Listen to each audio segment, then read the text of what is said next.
Good evening and welcome to the Cover One Buffalo podcast. You are joining your host, Greg Tompsett, and tonight I'm joined by my partner in crime, Aaron Quinn. Aaron, I was offline most of the day. Anything happen? I want to say no, but crazy day, man. It's a weird day. It's a weird day. Weird week, weird couple of weeks, dude. I'm still recovering from this like weird Titans game, and then this game the last game getting pushed to Monday night. I'm way behind on that film still. I'm still digging into the Casey. Everything right now.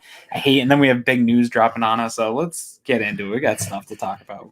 Yeah, so we'll try to jump right into it here tonight. Tonight's show sponsored by our friends at Uncle Jumbo's. We appreciate them very, very much. Another quick contest that we're running here. One of our sponsors, T-Shirt University, has offered to give away gift cards. So for anyone who goes out there and gives us a rating or a review on iTunes, Google Play, Stitcher, anywhere that you're listening to podcasts or listening to the show here, if you give us a new rating between now and the game on Sunday, we are going to draw a winner and they're going to win a gift card to T-Shirt University. So really appreciate our partners Dave over there. Make sure you're checking them out, whether locally there in the Buffalo area or online at tshirtuniversity.com. Cool little contest going on. Without further ado, we'll dive right into it. I can't lie. I had a sheet of notes ready to go talking tonight about how important I thought both guards coming back were, only to find out that, Aaron, we released Quentin Spain. Yeah. I don't get it. Yeah. So I've been kind of like building up all week. Even part of the post-game show, I was talking about this. Next week would be a get right week, and not just, hey, let's go out and beat the Jets and pound them into the sand. It was get right in a number of ways. And one of those ways was, hey, we really got to get Feliciano back from injury, and this would be a good game to kind of work him in, and then also get Spain back from injury, because we saw this foot injury kind of pop up and him be out. So I was thinking, man, what a great world with these run struggles that we saw, and we saw it on film. And Brian Winters, I don't want to see him play football anymore unless it's a case of emergency thing. So I had this real positive vibe rolling today, like, okay, maybe we'll get him back. We'll hear some positive news in the injury front. Nothing. All we heard was they released Spain, and it was weird. And obviously he had that deleted tweet that he said, something to the effect of, wish everybody could hear the whole story, that he wouldn't get into it, and then he deleted it. So that led to a lot of Twitter speculation. There's a disturbance in the force of Bills Mafia right now on Twitter. And I don't want to get into the actual speculating of things or what's going on, but there's some real impact to the Bills and the future of the Bills and stuff like that, that I think that is worth talking about, but I don't want to get into any type of speculating of the whys and how it went down. I think at this point, we just got to kind of take Brandon Beane's word for it and hope that that's true. So there's a couple things timeline-wise we'll run through here. Obviously, Quentin Spain was a late addition to the team last year, ended up earning a starting spot, played all 16 games. Everyone famously knows he didn't give up a sack. We always kind of talk that down a little bit, that it wasn't quite that great, that he didn't give up any sacks, but he had a nice season. Then he was a free agent, and he was brought back with a nice extension. The extension was really a 1-year deal, and then we'll see, with not a lot of guaranteed money in the future or further dead cap hits. So, and we'll talk about that later on in the show. Then we had a regular offseason where he seemed to be kind of a part of things. And then we started to hear rumors that Darrell Williams was winning the right tackle spot and that they were playing around with things. Then John Feliciano gets hurt. So now all of a sudden it seems like, okay, well, that seems pretty normal. It should be Spain and then Ford or Winters at the other spot. I will say early on, I thought Spain was solid. He wasn't as good as last year. He took a little bit of a step back.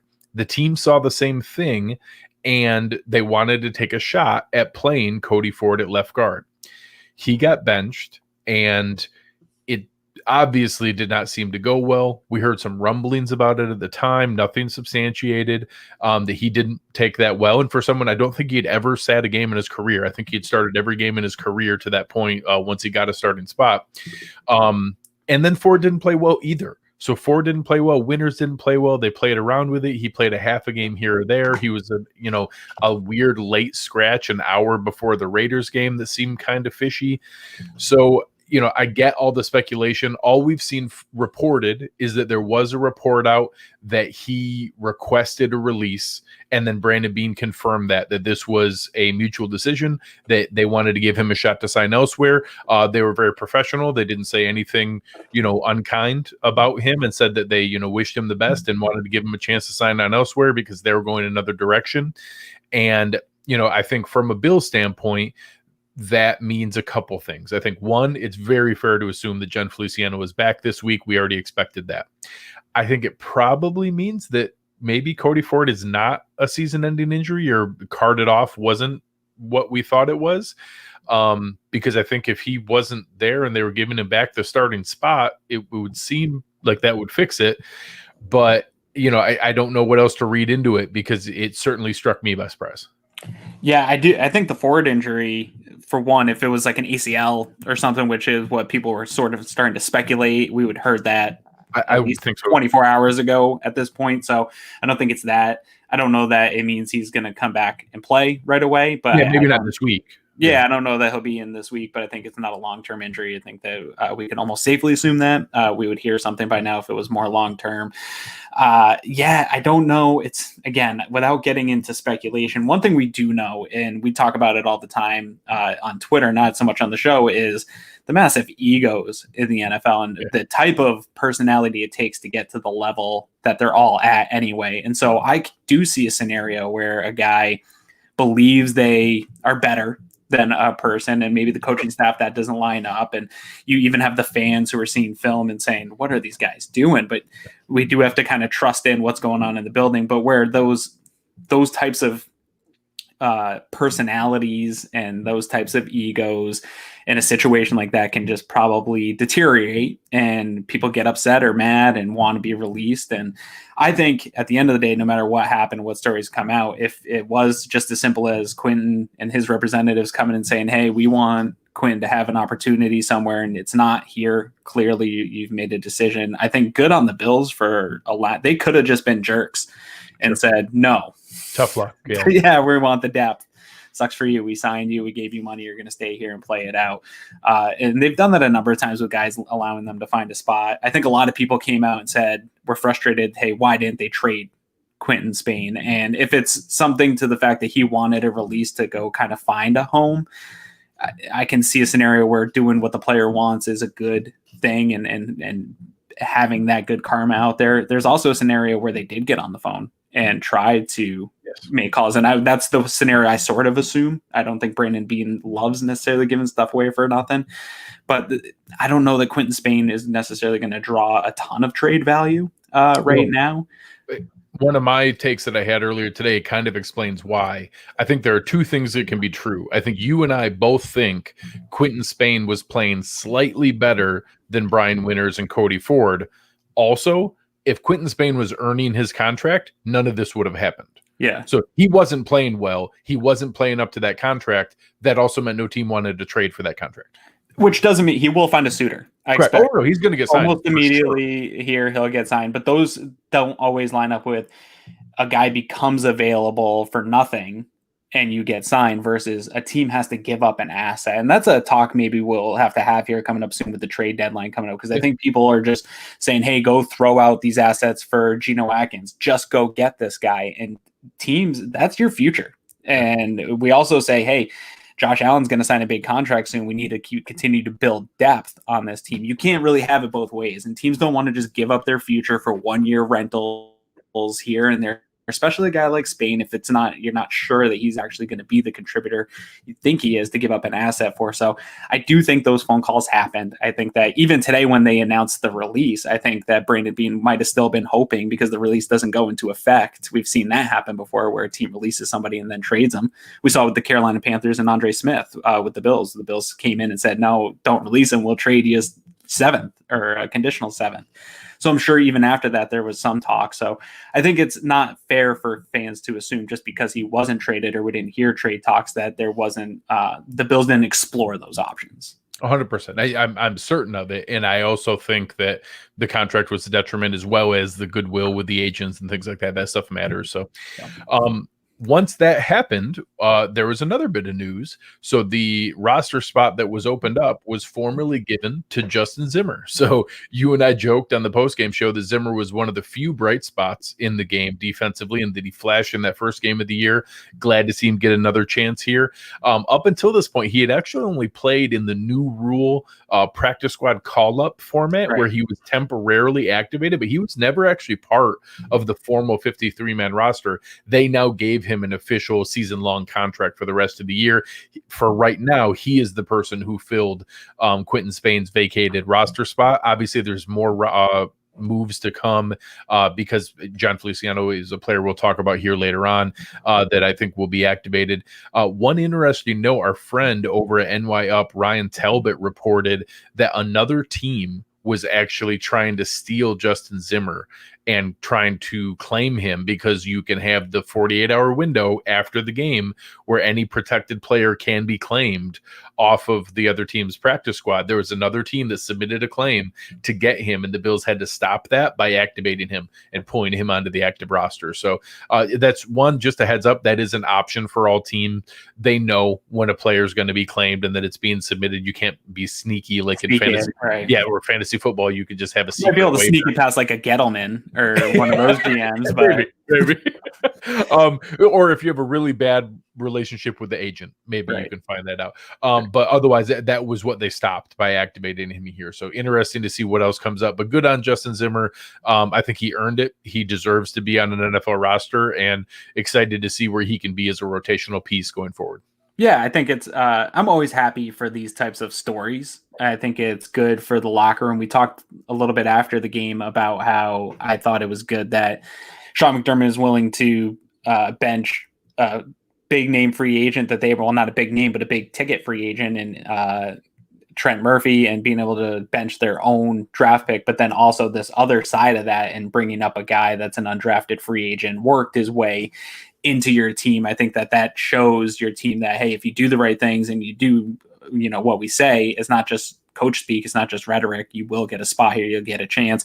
I do want to urge there is a little bit of a Zimmer hive happening on Twitter, and it's fun, and he did make some splash plays, and definitely needed to see that type of hustle. I love the hustle we saw in film, but there's a lot of also him getting pushed around and turned around and not knowing where the play is. He's not going to come in and be the next Kyle Williams. He's not the answer to any question that matters. There's no answer here, but it's fun, and I'm happy for him. It's a good story, and I think that Sean McDermott can use that to motivate some other guys towards the bottom of the roster, practice squad type guys. But certainly in the way that we were layering Spain, then Ford, then Winners, Justin Zimmer is not the answer to anything, but he's playing better than Harrison Phillips. I'll take that right now. I'm going to hope that Harrison Phillips can get back to the level we saw previously, but he's not playing that way right now. So Justin Zimmer is playing better than that, and he's earning the playing time for it. So good on him. Moving into the next is what we actually prepared for tonight, and that's a Bills-Jets preview. So, we joked at the end of the Chiefs post-game show that there is no spot in the NFL right now that's more of a get-right game than playing the New York Jets. They are by far the worst team in the NFL in every measurable metric, including the eye test on top of that. When you hear people throw out terms like get-right game, what does that mean to you, either just philosophically or maybe some milestones you want to see in the game that would make you feel like this was a get-right game? Yeah, there's a little, in my opinion, confusion on Twitter of people thinking that it's something like the Bills have to drop 40 or we have to just come out and dominate this team. To me, it's kind of a number of things, right? We talked about it here at the top of the show. Guys that are maybe coming off injury that are you want to have a chance to get going, like a Feliciano. I would like to get him some reps before they play New England, before they get into this tough stretch of games. It's almost I hate to say it to any NFL team, because I do respect the NFL and the games, but it's almost like getting him in some reps for a preseason game right in the middle of the season, and getting them going. It's also a get right for maybe a John Brown, who still doesn't seem fully recovered from that injury and is still sitting there on the injury report. A Matt Milano. I wouldn't be mad if Matt Milano we wanted him back last week, but if he now needs an extra week of rest, this is a week to get right. And then to sort of get right. It's an opportunity, just like scrimmages are, and just like I'm really downplaying this matchup, but just like some of those preseason games are, for Brian Dable to scheme up the run game, for the defensive line to work on some of the stunts. We heard Leslie Frazier talk about them trying to get the continuity with all these new pieces and knowing how to play each other. These are these opportunities against the team that is subpar. So you should be able to go out and beat, even if you're making some of the mistakes we've seen, but also to clean up some of these mistakes and these miscommunications. It's a live football opportunity in the middle of the season. You don't get that. You don't get hitting in practice and all these things. So it's a live football opportunity to get things right, whether it's rest for people, ramping up some other people, or some of the problems that we've seen up to this point. So they should be able to handle business and get the win while getting a bunch of things right. How about you? Where are you on it?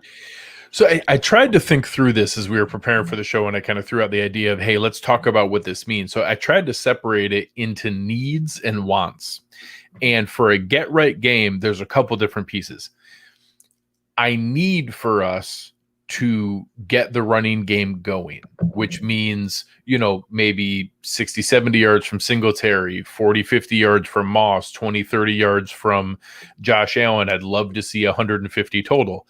I want for them to run for 200 yards and to destroy them.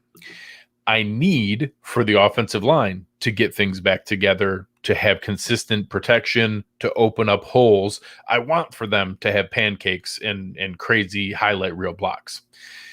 I need for the defense to get things back right, not give up big plays, don't be lax and let them get some level of confidence. I want for them to pitch a shutout and to destroy this team. I need for them to control the game, to never be, in doubt of who's going to win.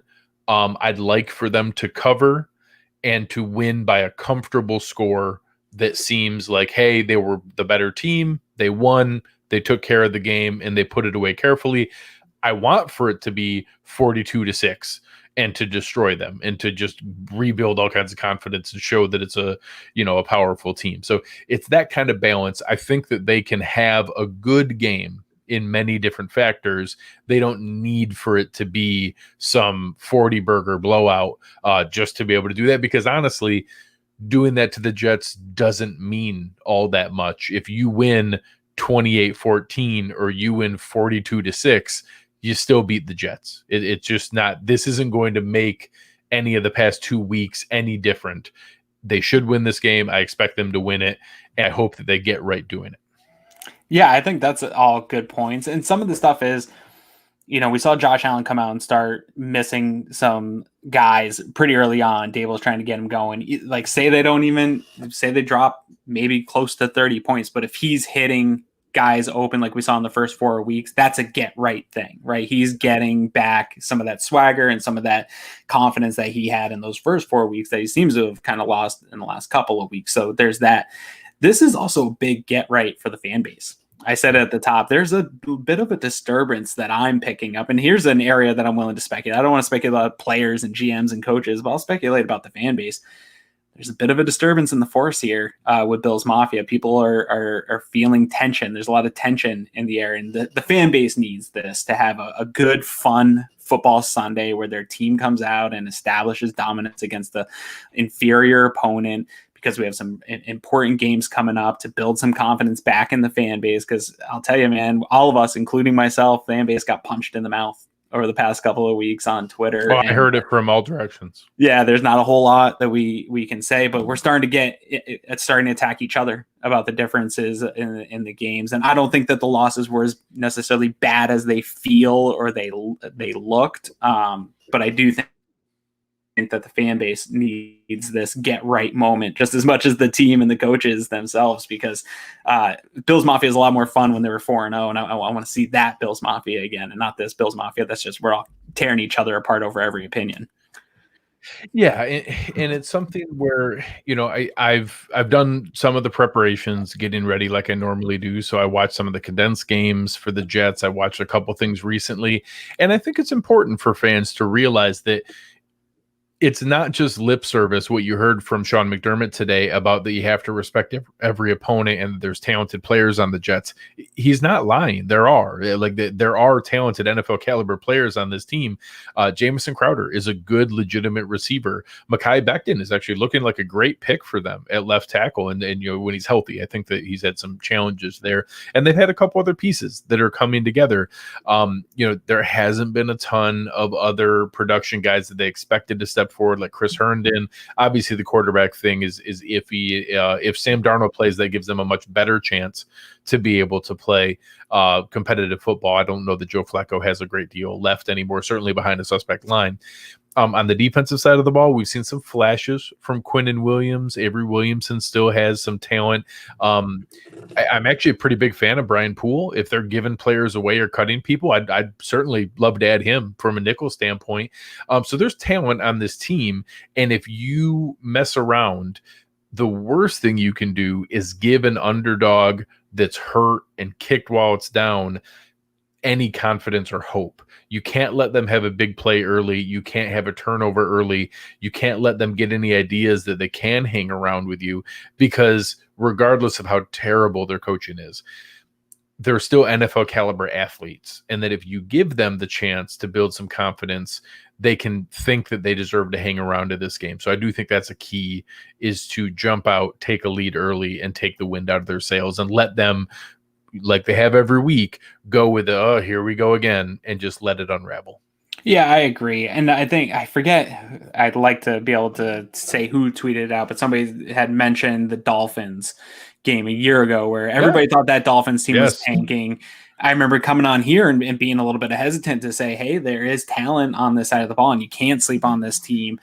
The biggest difference with that team was you tweeted Flores. This earlier. Yeah, it really was Flores. And when I look at the Jets versus that Dolphins team, I knew the Dolphins were never giving up in any games. They could be, 15 losses, and in week 16, it could be 15 losses in week 16, and Flores' team is going to come out and play for him. I don't know that we are going to see that with Gase, but you brought up a good point that regardless of the coaches and the internal problems with the Jets, these guys are still getting paid. Careers are short. They're trying to put on tape. Film still matters.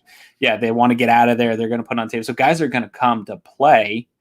So I agree, if you give them any form of confidence, they can rally around that. But I don't think that this is going to be one of those games like that Dolphins game where they come out and play harder than the Bills at first, which is what we saw. The Dolphins came out and punched the Bills in the mouth that day, and Flores had those guys ready to play. Adam Gase isn't getting guys ready to play. There's no scenario where he's in the locker room rallying the troops, getting them going. These guys are sick of his bullshit. They are going to go out there. They're playing for themselves. But if there's a slight bit of momentum that they can grasp to, that could be bad for the Bills, because there is enough talent to make some plays. They can make explosive plays. We saw it with Crowder. That game wasn't a blowout by any means last time we saw the Jets. Yeah. So there's a chance that they could get going, but I don't see it being like that Miami game a year ago. It comes down to leadership, and there is none right now in that building. Yeah, and you made another great point earlier. I love Twitter, when you say that, by the way. That on the other end of the coaching scale for them is, I don't feel comfortable with Greg Williams. I thought you spoke to it really well, that one of the things that get right means is getting out of this game with no more injuries. We already have enough injury problems. We got enough things going on that I can't afford for Greg Williams to mess that up with a cheap shot on Josh Allen, or a cheap shot on Deion Dawkins, or a cheap shot on Micah Hyde, or some other we only have so many players who aren't playing down right now. Right. We can't afford for any of them. Stephon Diggs getting a hit to the head. No, I don't need it. And it does scare me. I think it's a real thing. There's a lot of narratives out there that I don't think are real things. Greg Williams is a scumbag. Yeah. And he coaches his players to do that kind of stuff. And we saw it in the last game. We're lucky Josh didn't leave that game with a concussion. With that hit, that could really ruin a season. Josh gets a concussion, is out against New England. That's not good for the Bills. So I know. Well, it's my biggest fear of this game is some dirty Anderson play on a lineman or somebody that just loses a player in a game that you should might as well get out clean and get out and get the W. That's probably right now my biggest fear. And I hate to talk like that. It's pretty ridiculous that we even have to have that conversation with NFL coaches, because if Greg Williams could stop that nonsense, like, he's not a bad defensive coach, and guys do like playing for this guy. It's such a weird thing in 2020 to have a coach that still acts in that kind of archaic way. And I'm surprised the league hasn't come down on that more, because I'm sure Bills are not the only ones with that fear every time you line up to play the Jets, that you're going to lose a star player to some nonsense extracurricular that doesn't belong in the game. Yeah. So one of the positives I think that we have coming back this week, we decided to make our Uncle Jumbo spotlight player, and that's John Feliciano. And I think when you talk about whether it's Bills Mafia needing a shot of energy, or when you talk about this roster getting a shot of energy, John Feliciano is just one of those vibrant, energetic players that everybody buys into. You can tell how much Josh loves him. You can he's messing around on the field all the time, and is just a guy who brings a great deal of energy and excitement to that roster. And I'm excited. This is, right there, they technically can sit him for one more game. I think they have until this following Monday that they could activate him. I expect him to get activated here on Friday or Saturday. That's how they did Josh Norman coming off IR. They don't have any benefit in doing it ahead of time in case they have an injury in practice. So if you activate a player now and have to cut, they're going to have to cut someone or bump them back down to the practice squad. There's no benefit in doing that. I think they're waiting to see what Cam Lewis looks like. Cam Lewis was practicing today in a limited fashion with a lot of wrap on his hand. Almost a club, yeah. Yeah, so that's an easy one that they can move him back to the practice squad, be able to try to waive him. There's some other moves that they can mess around with, some of the linebackers they brought up. That will also come into play. Say Matt Milano's ready to play, which honestly I kind of hope they don't. I'd rather give him one more week. They don't need him per se for this Jets game. I'd rather they give him one more week and bring him back for the Patriots. But let's say he was ready. All of a sudden now Andre Smith or one of the other players would be available to be moved around to take care of things. So for any players saying, oh, well, why haven't they activated him yet? It's because there's no benefit. They know what they're doing with John Feliciano. I fully expect it to be on Friday or Saturday for him to be activated. I expect him to be activated and directly into the starting lineup. I expect that to be at left guard, although it's possible they put him at right guard if they think Cody Ford is more comfortable at left guard and going to be returning relatively soon. So first, give me your thoughts on Feliciano coming back, and then maybe we'll talk about what the short-term answer is at the other guard spot. Yeah, so last year, Feliciano I was down on when they signed him big time. He was probably my biggest surprise addition, and super pleasantly surprised. I loved his tape. I love that attitude. I think that's something that's lacking right now on both sides of the ball, is that kind of nasty guy that won't let Greg Williams get away with that stuff. If Josh Allen takes a dirty hit, he's the guy I want on the field if that happens. Right. He's not going to allow that kind of stuff. He's going to get guys going. I do have a little bit of concern that he's not going to live up to the year that he had last year. I want to see it before I think that he can put those back-to-back years together. I don't know if it was a fluke season or not. That's one of the things I'm most excited to see, is can he live up to that and even grow from where he was, because it's definitely needed. I think no matter what, I don't know that it can be much worse than we've seen out of the interior offensive line outside of Mitch Morse here this year. So I think that he's going to be an improvement, even if there's a slight regression out of him. So I'm excited to get him back. I think he adds the physicality that's missing. None of these guys, Mitch Morse isn't a rah physical type guy. He's not that type of leader. Deion Dawkins really lead by example kind of people. Yeah. Deion Dawkins plays physical, but he's not that kind of nasty type of presence. So it's something I miss.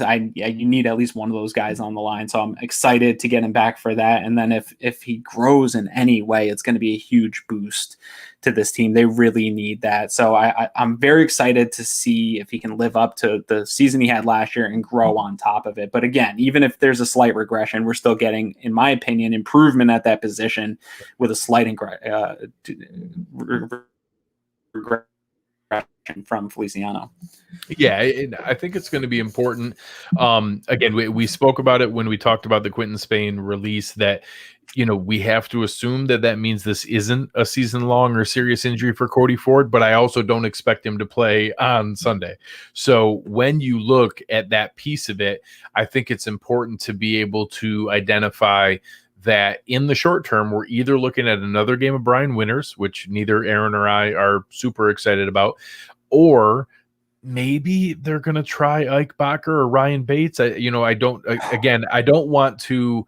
You can't use the game like the Jets to experiment. So I'm going to guess that it's going to be Brian Winters and John Feliciano that start on Sunday, and that Winters hasn't been great, but I trust him more than I trust Ryan Bates or Ike Bacher. So we need Ford to come back, or we need there to be some other mood. And I know people were throwing out Larry Warford and other things like that. I just don't think there's a free agent available that you're going to be able to bring in and get up to speed fast enough for it to matter. You certainly can't do it now with the 5-day rule. No free agent could play on Sunday either way. So maybe later on a trade or a signing could happen. I don't expect either. We're going to have to make it work with what we got. Yeah. And one thing that we kind of deal with every single year with not only our fan base, but fan bases around the league is no matter how good your team is or your expectations of your team, there's parts of it that are going to be flawed. Right. Like we're never going to have a totally perfect offensive line. Last year's wasn't totally perfect. Do we want improvements from Brian Winters? Yes. But there's a chance that Brian Winters could be the guy here going forward. And what the coaching staff needs to figure out is it's one thing to look at all the negative plays that he has, but how do you find what he does do well? Because there's got to be stuff that he does do well, and try to put him in positions to do those things more consistently, or put the guys around him to kind of limit some of his liabilities that he has. And I do think if Feliciano comes back and is playing better, I think right now the struggle is Morris has been playing besides two guys that are both not playing at a high level. So that kind of accentuates the mishaps from each one of them, where I think if Feliciano comes back and plays to the level that we saw him previously play with Morris, I think that sturdies up some of the weaker chains in the line, and then you have one pretty weak link. And I think that you can hide a 1 weak link. It's harder to hide two interior offensive linemen not playing well than it is to just kind of hide one. There's some things you can do to take some of the pressure off a Brian Winters or even Cody Ford, because really neither one is standing out over pretty the other similar. one. Pretty similar. So whichever one's in there, I think as long as Feliciano comes back and is playing at a high level that we saw last year, that we might be able to hide some of that stuff, because there isn't an offensive line in the NFL really that's perfect all the way. There's a weak link on all of them. So you just got to kind of try to limit it as much as possible going forward. Yeah, great point by Taylor here. I hadn't even thought of it. Steve McClendon was a challenge for the Bills in week 1. And the reason they weren't able to run the ball that well, he is a great run defender. So obviously I wasn't surprised they didn't trade him in division and they traded him to Tampa Bay. I would have loved to have had a player like him. Eric spoke about that as well. He would have been an awesome fit for what the Bills need at one tech. But obviously I'm not shocked they didn't trade him in division.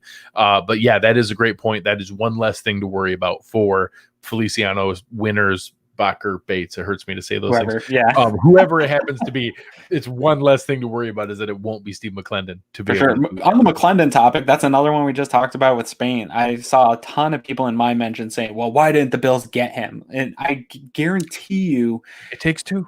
Yeah, it does take two, and I guarantee you Brandon Beane made a call. Like, he is constantly. We saw, like, when I saw the Le'Veon Bell news and that the Bills were in that, one of the things I tweeted out was this should be proof to everybody that they are constantly making calls and working the phones to try to improve parts of the team. That if us idiot fans like me are watching and saying, hey, the Brian Winters guy the defensive line doesn't look good, or this Brian Winters guy doesn't look good. If I can figure that out, Brandon Beane, Joe Shane, Dan Morgan, they know these things too, and they're working to improve them. And I'm sure they made a call, and I'm sure the Jets said, well, we have an offer to send them to the NFC that's either the same or better, so screw you, Bills. That's where we're going, you know? And if Brandon Beane's not going to overpay for that. And we got a couple good questions here that I think are going to lead into our next discussion. So I'm going to list this with, are there any other players you guys would trade for before the deadline? So one of the pieces that we want to be careful with is being able to look at what this Quentin Spain release does. So Quentin Spain being released, I'm still working through a couple things. There were some early guarantees in the contract for $4.5 million. I believe that by releasing him now, they're going to eat all of that in the first year. His cap number was $4.75 million. There would be $250,000 in cap savings potentially, but I think it was all guaranteed once he made the 53-man roster. I believe that brings forward his guarantees into this year. So whether it splits that out into 2020 and a little bit in 2021, overall, it's going to open up about $5 million total with a $1 million dead cap hit, meaning about $4 million in savings. So whether that goes into a player you can trade for or a player that you can sign next year or use it towards the Matt Milano extension or whatever it might be, or Darrell Williams or John Feliciano, who is a free agent. They may just give John Feliciano Quentin Spain's contract next year, that 3-year, $15 million deal. What that also does is there's not a lot of cap room right now. So PJ's asking, are there any players you could trade for? I played around and I looked to see if I could find struggling teams with upcoming free agents at a position we can use who are already on cheap contracts or the end of their rookie contract. There's not a ton of players like that. I found 2 in the secondary. The Chargers have Desmond King, who's been talked about a lot. He's going to get paid a ton of money next spring. The challenge is the Chargers know that too. So if they wait until next spring and then he walks, they can probably get a 3rd-round comp pick, which means why would they sell him for any less than a 3rd-round pick? I think that you look at a guy like Justin Jackson or James Jackson. Josh Jackson, thank you, in Green Bay, who is a lanky zone corner playing in a man scheme in Green Bay. An Iowa guy. Yeah, Iowa guy. So he's probably more attainable, a little bit cheaper. On the defensive line, there's not a ton, but I looked at some guys on the Giants and the Bengals. So the Bengals have Carl Lawson coming up as a free agent. I know people talked about Geno Atkins and Carlos Dunlap. They're making too much money. We can't afford to add them. Yeah. And they're not the fits for what the Bills need either. Correct. So, if we can get a cheap pass rusher like Carl Lawson, I'd kick the tires there. On the Giants, they have both Marcus Golden, who's not a rookie, but is only on a $3 million contract. So there's only like about $2 million of that left. And then Dalvin Tomlinson, who is kind of a Quentin Jefferson type rotational defensive lineman that can play different roles. So I don't think, and this brings up 2 different points. There are players they can trade for. Some of them are decent. Desmond King is a game-changing player. If they somehow gave up the draft compensation to get Desmond King, he is an all-pro level nickel corner. That would be an impactful move. I don't expect that. Beyond that, no player the Bills can trade for are going to be as good as the player we thought Ed Oliver was going to develop into, the player that we thought Tremaine Edmonds was ready to be, the player that a healthy Trey White is at his elite level, or the player that a healthy Matt Milano is. We're not trading for anyone as good as those 4 players. And for this defense to be good, we need those 4 players to step up. That it's as simple as that. Yeah, there's a lot there. So like with King, for instance, because I got people hitting my mentions up for trades all the time. I'm not giving away a 3rd-round pick unless I know I can lock that guy up. I'm just not. Like, I think the Bills are a good team. I think they can make a run. I don't think that they're at the level of the Kansas City Chiefs. Yeah, I don't think they're at the level of a Super Bowl caliber team. If they were right there at the cusp of it, and that was the difference, and you make a 1-year run, I can get talked into it, but I'm not taking rentals with the future. I'm not giving up the future for rentals. Josh and that's Allen's likely Matt Milano's contract, because Desmond King's going to get paid about the same amount. Exactly. And this team is too young at the core, even with the struggles that they're having. The coach just got signed to an extension. There's too much in the good foundation for the future to sell it out for this year, even though fans want it to be. Yes. So no one will make a material. I get teased for saying material difference a lot. But it's true. And I had a lot of arguments today of like, some of these guys. I think Giants, Tomlinson there could make a material difference. I think there's a deal that makes sense that you could get him in here, depending on how he played for longer term. Sure. I think there's something that makes sense there. Guy that I'm going to start pounding the table for as the Eagles continue to struggle is I want to start the fan base to bring back Nickel Roby-Coleman into the slot. I think he's only making like $1 million. Yeah, it's cheap. It's cheap. This year. It's a 1-year deal. And I do think that as we much as should be getting players from them, but the NFC East so bad that their record doesn't matter.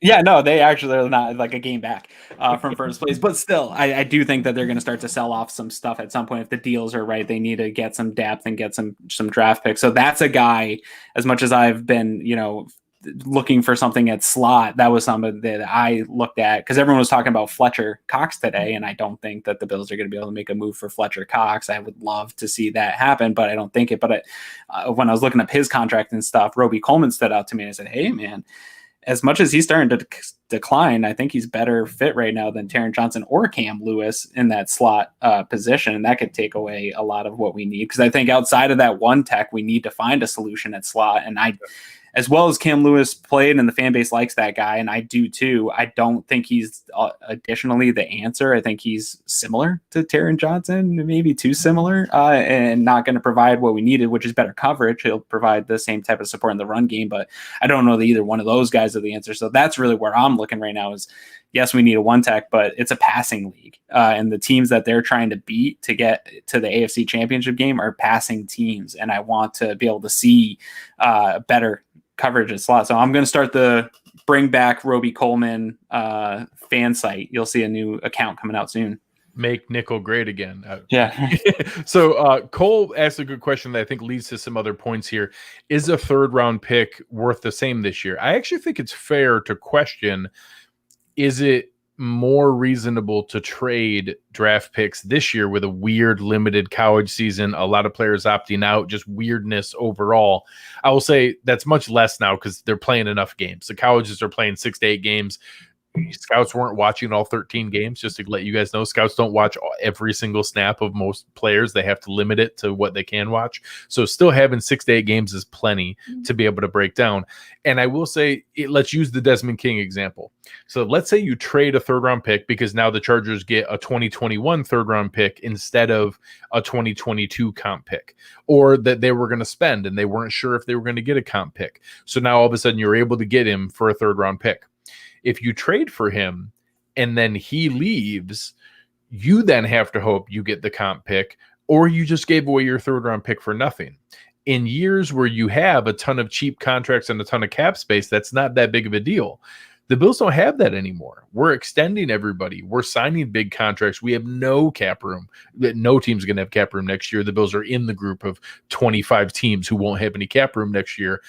That means that each of those rookie contracts matter even more. Now, is there more risk that you're going to miss because you have fewer college games? Sure, but that rookie contract is just as important. We need the first round pick. We need the second round pick. We need the third, fourth, fifth, sixth, seventh.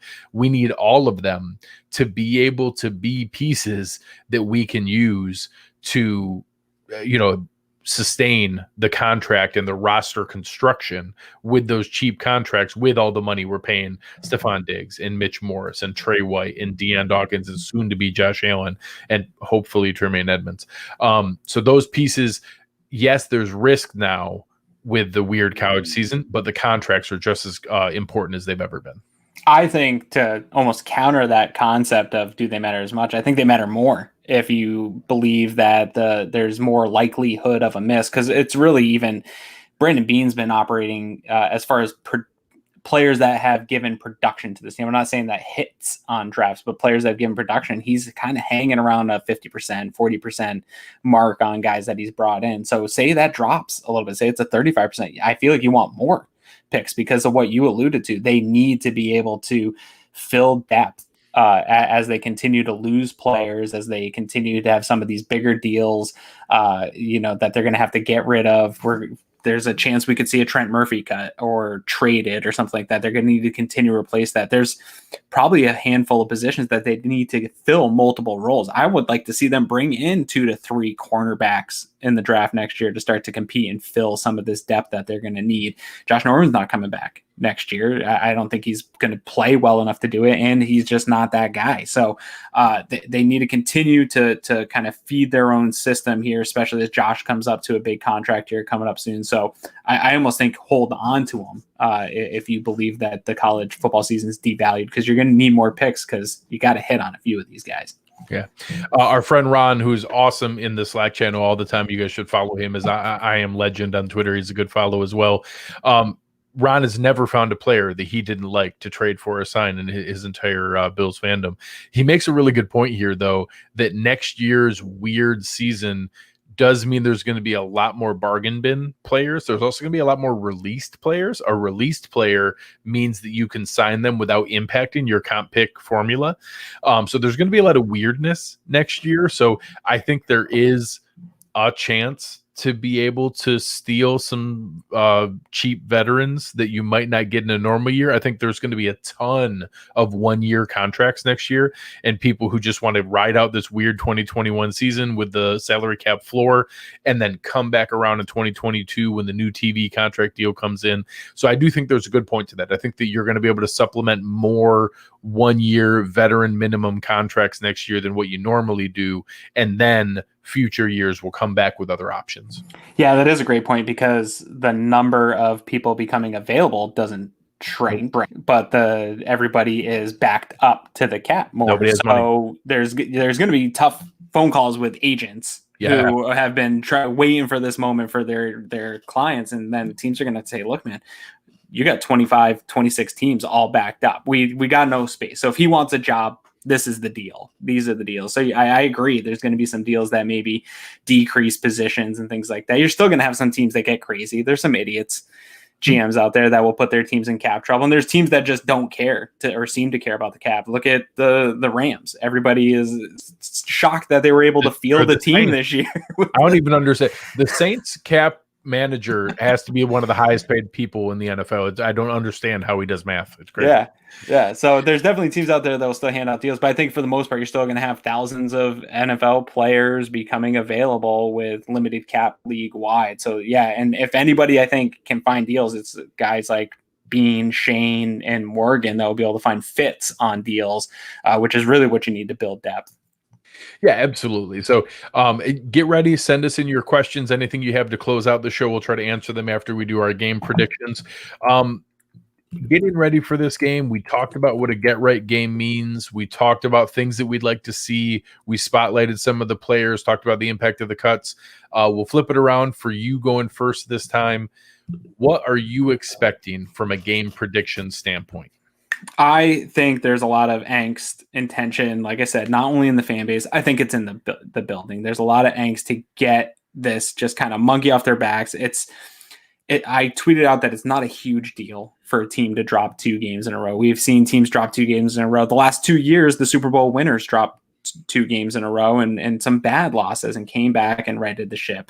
But it doesn't feel good as a player. It doesn't feel good in the building. There's a bad vibe. Coaches are yelling at you. The film sessions, like we talk about, are always not fun. So the Bills want to come out and get this done. I don't think they're sleeping on the Jets. I feel bad for the Jets this week because it is a get-right game for these guys. Josh Allen wants to come out and lay up points on these guys. That they are motivated to show that they're not a paper tiger, even though everyone will say, well, beating the Jets doesn't prove anything. It's an internal thing for them. So I expect the Bills to come out, punch them in the mouth. I expect this defense to come out, play aggressive, get some turnovers, do some of the things that we haven't seen from them yet. I don't think it'll be a crazy wild. I don't expect it to be a 48-3 football game. Maybe if Joe Flacco plays, I'm not sure that's a possibility. I'm thinking somewhere around like a 31-13. I think that's the biggest spread that I've ever picked for any of these games. But I think that they're just meeting the Bills on a time when they just want to really just show up and punch the next guy in the face. And it just happens to be the Jets. So I think the Bills put up 30 plus. I think the Jets maybe get a touchdown, and some field goals out of this game. I think they can put together enough plays still to score. It's still in the NFL. I think the Bills get a little soft late in the game and they allow some points. I think we see some guys come in a little early, we might see Matt Barkley make an appearance if it is, a bit of a blowout going in the fourth quarter, and then the Jets score late because Matt Barkley can't move the ball or something like that. But I expect this to be a pretty easy Sunday where I just get to sit back, drink beer, have some buffalo chicken dip, and then come and do a fun show with you. No, I pray that that's exactly right. I was super, super close. I had 31-10. So yeah. I think it's very, very similar. I think they controlled the game. I don't think it's ever in doubt. I think they comfortably pull away as the game goes. I do think that the Jets' one score is going to be later in the game. I think that they're going to be down like 21-3 or something like that at halftime and then cruising. And I want to see them impose their will in the second half to be able to go through there and to be able to simply pound the rock and take care of them. So I do think that we see a comfortable Bills win. I think you and I have a very enjoyable afternoon and a fun show. So before we wrap things up here, let's go ahead and answer a couple questions from people. Nick Lowe's with us all the time. He's asking, who do we think we drop off for Zimmer? Again, remember, Justin Zimmer was added for Quentin Spain's release, although with Feliciano, we expect one more move. I expect that move to either be a short-term IR for Cody Ford, a short-term IR for Cam Lewis, a release of Deion Lacey, a short-term IR for Harrison Phillips, one of those kind of moves where they play around with the roster rules. Or isn't Brian Cox is still on that practice squad? They didn't sign him to the active. Similar to Zimmer. He was a call-up that would be sent back, so he didn't really count. There's a couple of those. Andre Smith was the same thing with that. He was a call-up that didn't count. So they'll be able to play around with things that way. They can move a guy back to the practice squad. As we predicted in the preseason, we are not seeing a ton of stealing and claiming from other people's practice squads. It's just not realistic in this time frame. So they can mess around with that and keep it pretty clean. So I think Zimmer stays on the roster and is pretty safe. Our friend Anthony Romeo, make sure you guys are checking out the Hoof podcast, doing a fantastic job. Anthony's making some killer picks. That's a handsome picture of him too. It is a very handsome picture. So which players do you sit out this game to get healthy? We did comment a little bit on that earlier. I don't want to see Matt Milano play. I don't want to see John Brown play. Anyone who is even slightly dinged, give them the inactive and let other players come in and play here. There is no reason to risk it. I hope that we sit anybody who's even remotely unhealthy. Yeah, I think Ford, depending on the extent of his injury, you give him more rest. Cam Lewis is another guy. I think having him in the bandage that he was in, I don't want to see him re-aggravate it, trying to make a play. And he is a guy that I do want to see play. And I think this would be a good opportunity to get a young guy some reps, but I'd rather see him play fully healthy. I think they're going to have to rotate that slot position. So that's another guy I'd like to see get some rest here because we got a tough stretch coming. I'll let you answer this question. Yeah. How do I feel about the future of Taron Johnson? I don't think he's going anywhere. I think, I do think they want to get Cam in to that position. I don't know that Cam's the answer either. I think anybody right now in the slot that isn't like a perennial top slot coverage guy is going to struggle. I think some of the struggles are the inconsistency at linebacker, playing with guys that they haven't played with, Matt Milano being out.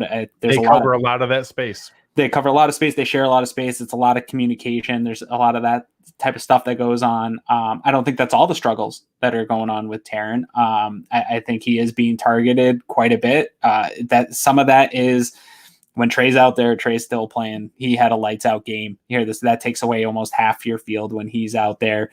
Josh Norman had a pretty good coverage game. I know people are upset with him. So when you have good coverage in other spots, there's only going to be a couple spaces left to throw the ball. And unfortunately, Taron's not holding up his part, but he's not going anywhere. He's still on his rookie deal. I think his future is possibly staying on this roster as a continuing to develop guy on a cheap deal. I think that they have enough faith in him to keep him on the roster, but I don't expect him to continue to develop at the trajectory he was in his rookie year.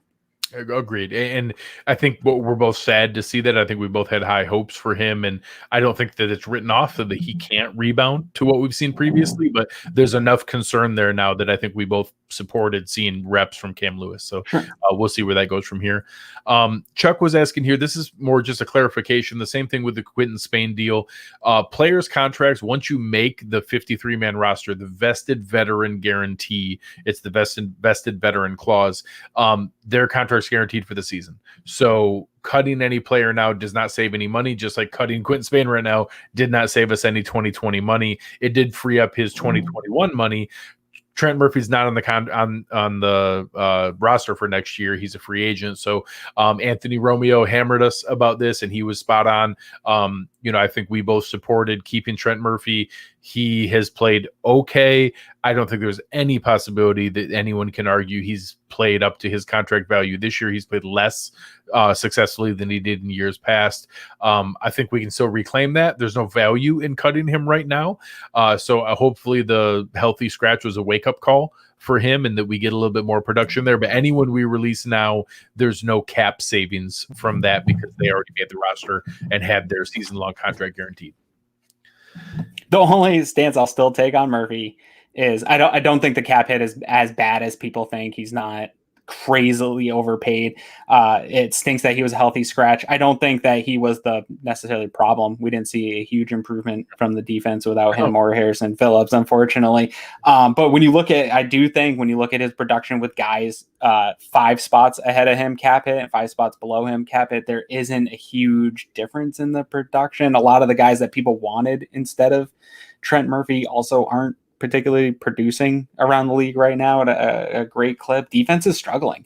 But yeah, no, there's no benefit to cutting him. If I would love right now a scenario where Brandon Beane was able to get some trade value for Trent Murphy, I would take picks and move on from my standing of Trent Murphy. I think he's also going to be activated again at some points. I think some of his not being a healthy scratch was game specific to what they were trying to do against Kansas City. And I think they were also sending a message across the team, and they probably talked to Trent and said, hey, we're going to send a message. And he's the kind of guy that isn't going to get his ego too riled up over that type of message going out and be able to deal with it. But I don't think he's also not the kind of guy where I see him demanding a release from the Bills here anytime soon. And that is an important point you made. The one exception to having cap relief in season is a trade. So if you trade the contract, the other team takes it on. So whatever that prorated amount, 10 games out of 16, if that were to happen, there was about a $6 or an $8 million opportunity there. So that means maybe $5.5 million you could get another team to take. That's also why it would be difficult to be able to. It's a tough trade. Yeah. So I don't expect that.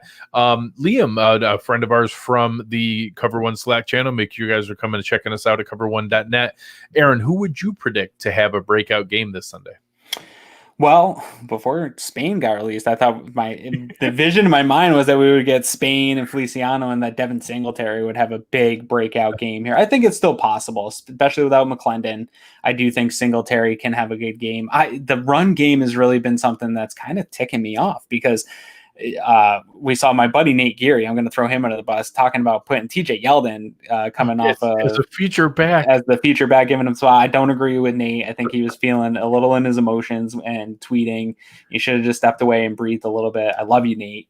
But I actually like what I've seen at a Singletary for the most part, but he's not Barry Sanders. So running behind some of this line, he's not going to just break free and get on these crazy yards. So I want to see him, and maybe with Feliciano coming back, that's just enough. And against a maybe suspect defensive line right now without McClendon, he could get going, and he needs it. He needs to get some confidence built back up.